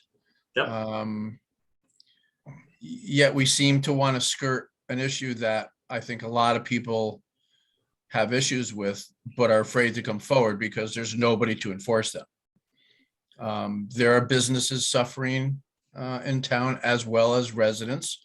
And if we are to be considered responsible to our committee, then we should be coming up with a reg or parameters, guardrails, whatever, that people can move to a small town of 3,000 and not feel like they're in a New Haven of 50,000. And there should be no reason why we should not, while one person can fall asleep with Def Leppard playing at 2 o'clock in the morning, that doesn't mean others can't. So, I mean, we need to establish something, whether it's in the future or the plan of conservation and development, but this should be done because it's important, and noise directly affects people's health. Whether it's Fred up on Route 80 with the increase of truck traffic coming by with Jake brakes, this is noise. It affects people's life. And I think we should address it as a zoning commission. I don't know how to do it, but it should be addressed. We shouldn't be just pushing this off to the state. But here's the thing. I mean, so I do agree with you to a point, though. We can go down a hole here that, so is John or Steve going to be here on Saturday at 10 o'clock at night to make sure everybody turned their lights off and went to bed? Again, that's why we pay police. They're here 24/7. These guys are just here to do a few things and move on. I don't want to pin it on John and Steve, I know. obviously not, but if we have some type of recording device and there's an issue brought up by citizens, brought to the zoning board, there should be a way for us to determine whether or not they are in violation, and we address it with the police. But that's, again, like, I mean, I'm not trying to blow it off, but it goes back to the police, which is not what we do. That's just where I'm at, but that's just my feeling. Jonathan, you got your hand up? Are we the only town that has this problem?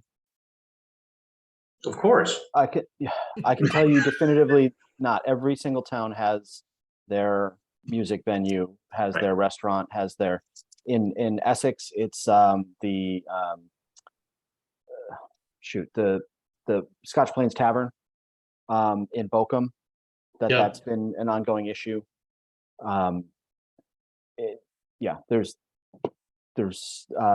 this issue in every community has a quality of life concern.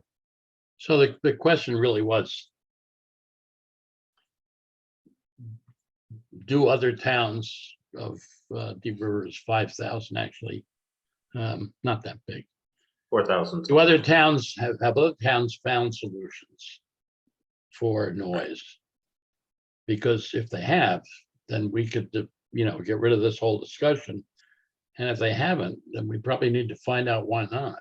Well, to a certain extent, we're also, there are always going to be complaints, particularly from neighbors who are most proximate.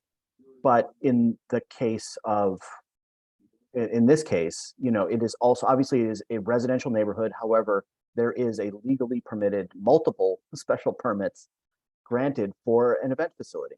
And obviously we're inviting neighbor concerns, but this property was given multiple special permits to hold events under certain parameters. And, we have not found obvious evidence that they're in violation of their existing permits.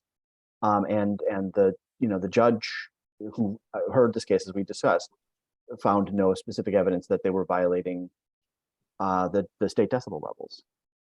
And so, I'm not saying for a second that it might not be annoying as heck to the neighbors, but is it actionable? we haven't found sufficient cause that it is actionable by us beyond what has already been decided by the state.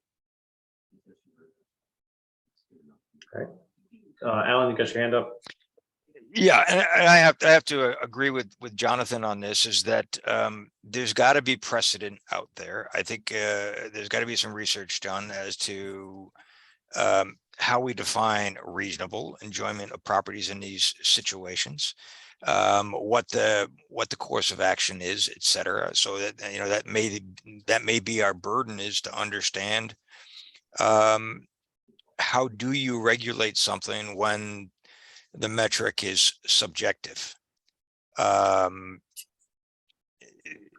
It's a conundrum. This is not an easy thing. I think that the use that's in question is beneficial, but it's an issue of proximity, and we deal with this all of the time when we have zones that abut, or we begin to carve out special privileges, or we have non-conforming uses that are expanding, that all of these things begin to impact people's expectations of their own property, and feel that the abutting use is impairing it. There's got to be some means by which we can say that we define reasonable. And it's tough to operate in the gray area, but I do have to disagree with the premise that if we're not presented with proof that we don't do anything, if we're not presented with proof, but we're told that somebody's enjoyment or rights are being infringed on, there's got to be some sort of observation before we can say we can't do anything. I think we owe that to the citizens of town, is to understand what their concerns are. Then we might be able to move towards a resolution. You know, it's tough to be in a position of being parents here and breaking up an argument between siblings, where there's not a clear right or wrong, but we have to make the effort of defining reasonable expectations for value and use of your property, and find a precedent how that's handled. I don't want to have our ZEOs enforcing state regulations. It has to be something in our regulations that we're asking them to address. Right. And the problem, Alan, obviously, is that a notice of violation is a legal document.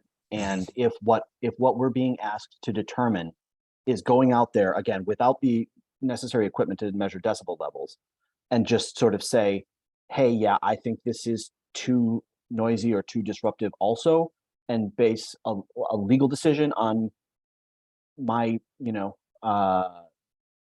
sympathizing with the neighbors, Right.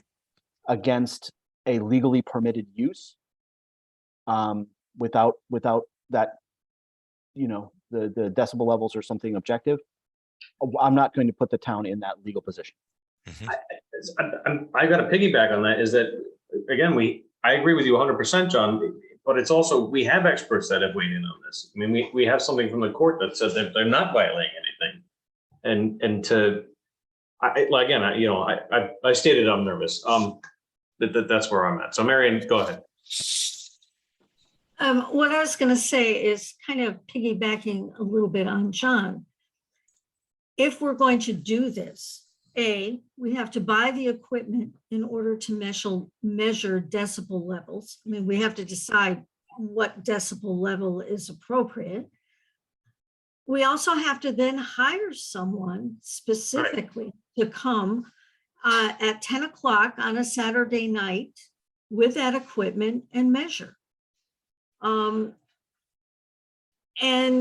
we have to be prepared to pay for that.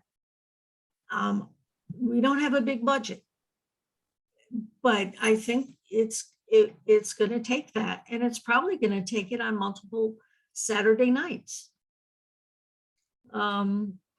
And it's nice to talk about what's reasonable. But again, what might be reasonable for me and might be reasonable for someone else could be two different things. And I agree with Tony. There was a judgment. I also think that we could have our town attorney kind of at least look at the judgment and give us perhaps a way of going here, although usually attorneys don't necessarily do that as clear as you want them to. That's true.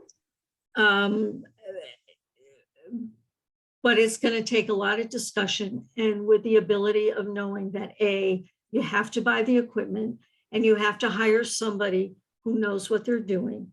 And I'm not sure if the constables are actually going to do that.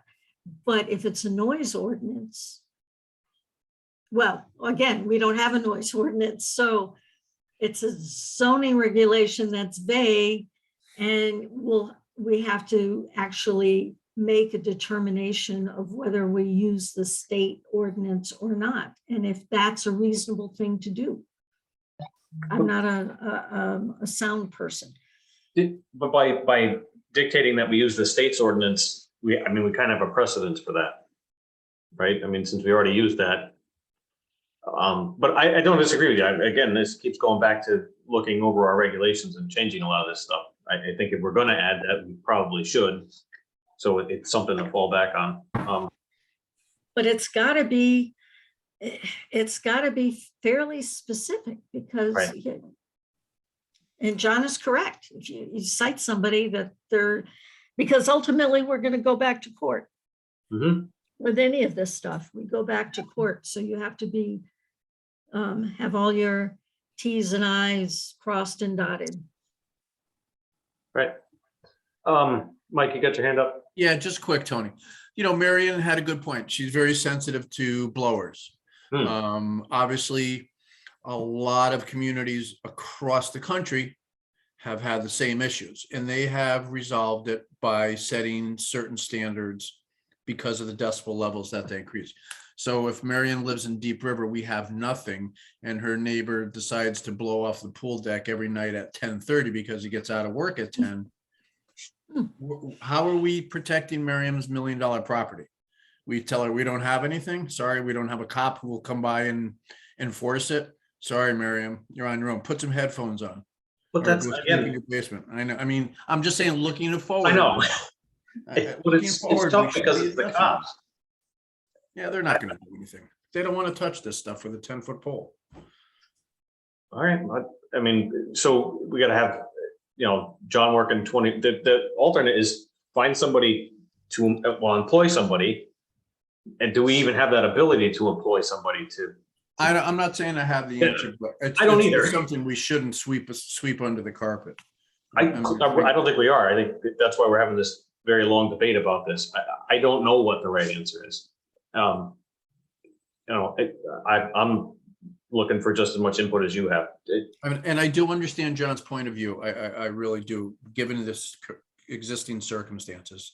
This is a difficult one, but we have other people in other parts of the town who are having issues, don't know where to turn. And I thought this is what board is about. Okay. Alan, go ahead. I think that there's a pretty reasonable approach to this in the near term. I don't think we need to buy any equipment. I think we need to hire a consultant for the matter of an hour or two.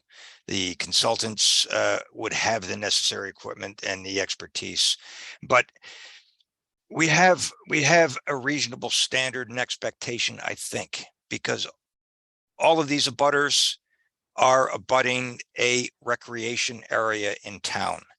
That should be a standard that you can determine. Any acoustician consultant understands levels of sound that in the kind of the asymmetric bell curve that gets you from something that's really negligible or tolerable to something that can be annoying or a danger.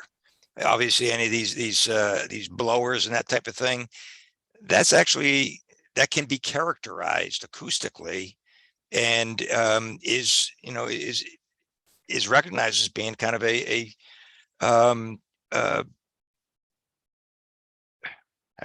don't know how to characterize it. It's something that is regulated. You can't run a string trimmer or a leaf blower after certain hours because it's a noise that travels and it does impair your enjoyment of your property.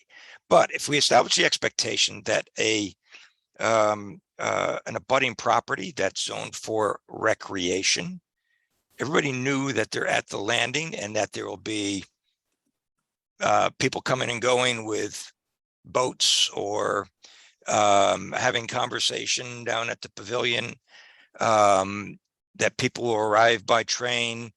You can characterize that noise level, that it's a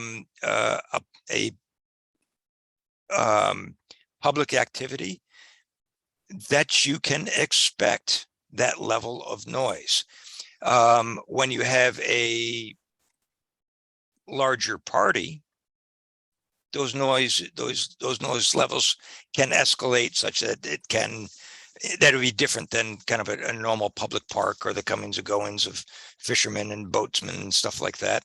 But I think if you retain an acoustician that could measure the normal ambient noise of that landing area with the normal people, you know, picnicking and or coming and going with boats, and say that is a standard that is in place, and you can't hold somebody to something that's more restrictive than that. Then we have a permitted use that this commission is responsible for. We've given them the permission to hold events. And I think there is you could measure that standard as to what is a normal expectation of an event. There's got to be some latitude. But we could have somebody down there to measure the ambient noise and the decibel level during an event and render an opinion as to this is a reasonable expectation for what is a permitted use and what for the ambient noise is. And if it exceeds those standards and I know that there are, not public, but there are published standards in a lot of design manuals as far as what you can expect for sound levels on adjacent properties. It gives us a starting point to say that's a reasonable noise level for what's permitted there, and say it's not an enforceable thing. But if it is something that ends up, a independent consultant says that these levels are a little bit higher than what we would expect, then Alan, we can have a discussion. so I don't mean to interrupt, but I'm just curious, Alan, did you read the court judgment? I haven't read the court judgment. I'm not talking about the court judgment. I'm talking about our regulations and Right. the impairment of the reasonable use of an adjacent lot. That's all. Right. Okay. I'm not concerned with the court judgment. That's 'Cause not, those- that's I mean, our that- purview. The analysis that you just described was basically conducted for the purposes of that court hearing. I'm just going from my own experience as an architect, and when we design facilities and the program documents as far as, our obligation to contain noise to a site and not impact our abutters. And we use consultants to establish those programmatic levels of, what our activity is going to generate and what we're allowed to do. So I think what John was getting at is they did, the courts had an independent a person go out and check all this. This is kind of a tough situation here, because so these complaints came after the court, so we're kind of stuck on that. But we're also, are we in the position to hire somebody, another independent contractor to go out and measure more noise? After a court case, I'm just there's a lot to this. Like I said, Said it 3 times. I'm squirrely without the opinion of our attorney. Alex, you got your hand up. The, the court determined that it was not at an unreasonable level with this special person, this expert they had go out. That sets precedent. So I think our job here is, unfortunately, I think we all can agree that maybe that you see, nobody wants to see a citizen feel as though they're not getting justice. But also, I think it's pretty black and white here. And we can talk all night. I mean, we're at 9 o'clock now. I hate to make time. It's not about time, but also let's a lot of good things have been said. I really like what Fred had said about if people feel there's a concern, put it on law enforcement.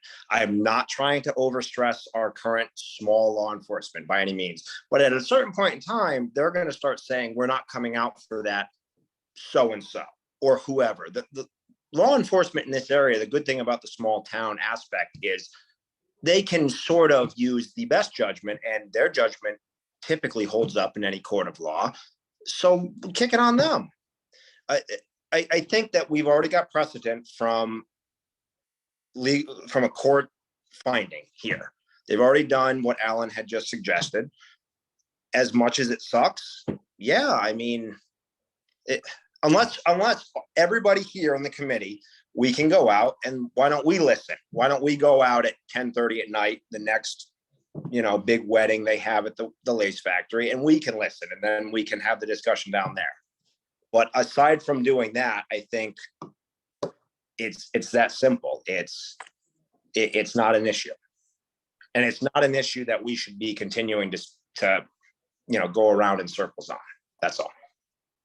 Yeah, I mean, if you guys, again, I don't want to spend our money on the attorney, but it's come to us. There's clearly, neighbors that are concerned, and I don't want to just brush it off, but I also don't want to go against anybody. So, again, I think our attorney may want to weigh in on this, but that's where I'm at. Yeah, Tony, I agree that we should proceed with the attorney.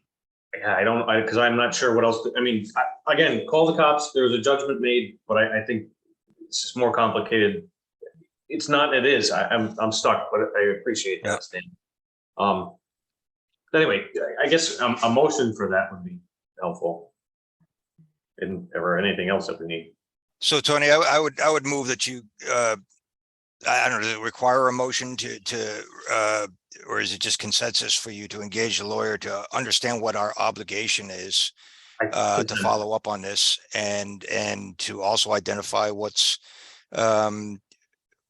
is in our purview to enforce.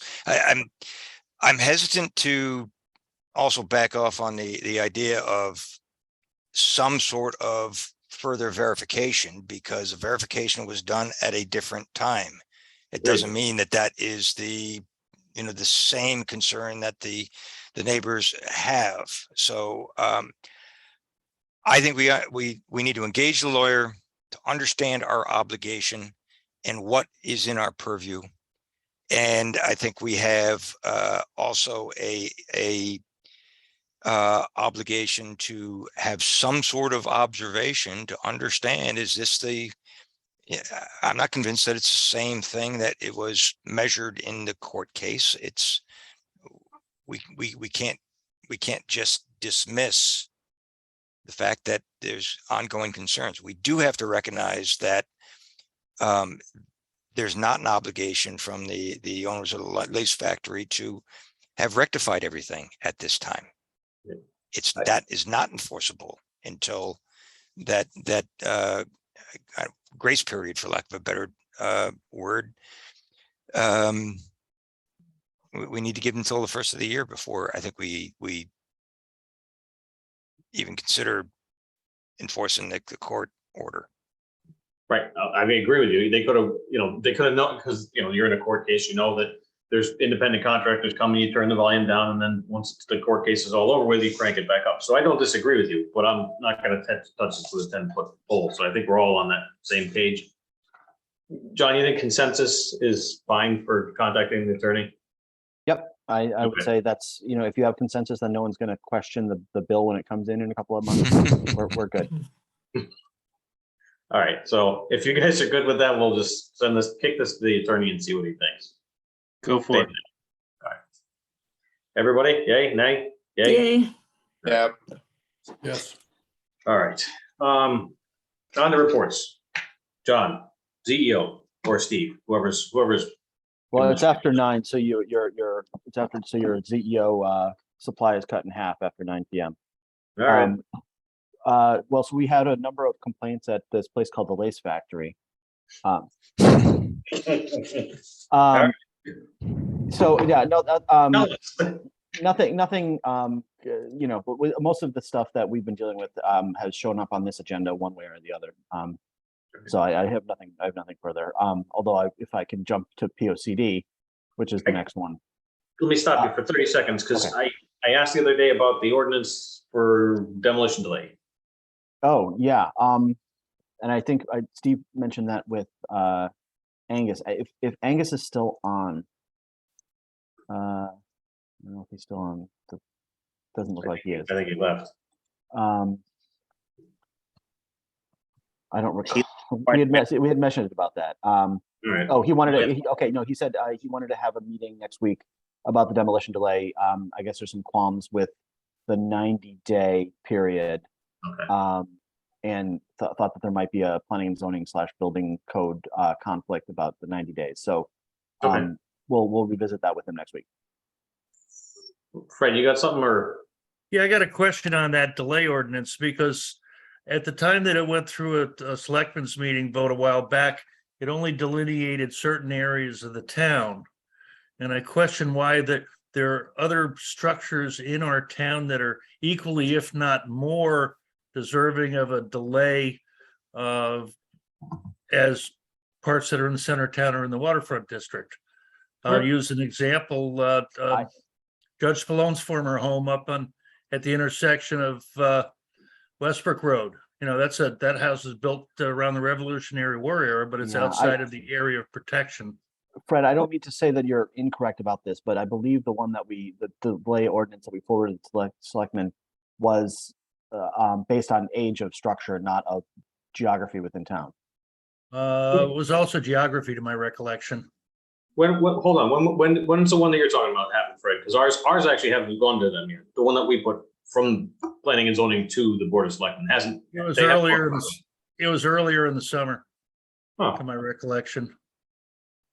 I was at a selectmen's meeting and I questioned why it only covered certain areas. And it was this year? I'm gonna Yeah. go back and look. Okay, let me do some digging. Because it seems to me, and even the building age range, depending on when you look at certain types of structures, either way, without a delay ordinance, you don't know if there's lead paint. You don't know if there's asbestos, because there also haven't been those appropriate tests done. And a lot of newer homes have things in them that, that are not as old as what's in that statute as well. I mean, you could have asbestos floor tile, you could have vermiculite insulation with asbestos in it, any number of things like that as well, not to mention historic value. Yeah, no, I'm glad you brought that up. I'll take a look. And see if we can get to the bottom of that. I have it, Yeah. Tony. Yeah. This is the draft one that we had forwarded, and Yeah. Fred is correct, but it's an and, not an or. So it included structures slated for demolition in excess of 500 square feet, constructed prior to 71, so more than 50 years old, and in the following zoning districts. We added any village district, so it's covers both if it's old or if it's in one of these important geographies. So the one you referenced, Fred, built in the Revolutionary War, that would be covered by virtue of age. Okay, so it's now in any district. Any district if it's old, and then even younger buildings in certain village districts. So Okay. shouldn't that language say or though? It says and, so I would say it has to meet both those Yeah. conditions to be applicable. Um, And I think our preference would be or. oh, I see what you're saying. Yeah. Yeah, perhaps that's confused. Yeah, I agree. I think Fred is right in his interpretation of how this would be enforceable, but I agree with him 100%. It's sometimes those anomalies is that that unusual historic structure that might be even, in a very rural area or an industrial zone, you still want to protect those. Yeah, no, I agree. I think that's right. I think it was meant to be your So we'll take a look at that. Thanks, Fred. good call. All right. POCD. So we have we've contacted the committee members, and I I think we have have not been contacted. I don't recall your being on the list, Fred, but if you Look, want, I look can. at the minutes. I volunteered for that last month. Okay. I'll look at it and, okay. We have a tentative, date of the 27th. That's a Tuesday, in the early evening, 6 o'clock in person, to begin the discussions. And I'll be sending out a confirmation email to the committee and, we can add Fred as well. And Lisa was harassing me the other day about it, so Me I too. think she's ready to go. POCD or attorney, anything from them? Not this month, I don't think. Not this month. Engineer, I doubt it. We haven't talked to them all year. Chairman, I got nothing. Budget, not that I know of. Bills, No bills. look at that. Adjournment, anybody want to make a motion? I'll make the motion, Stan. Thank you, Stan. Second? Everybody wants to stay. I'll second that. All right, Alan, thank you. All in favor? Aye. Guys, thanks as always.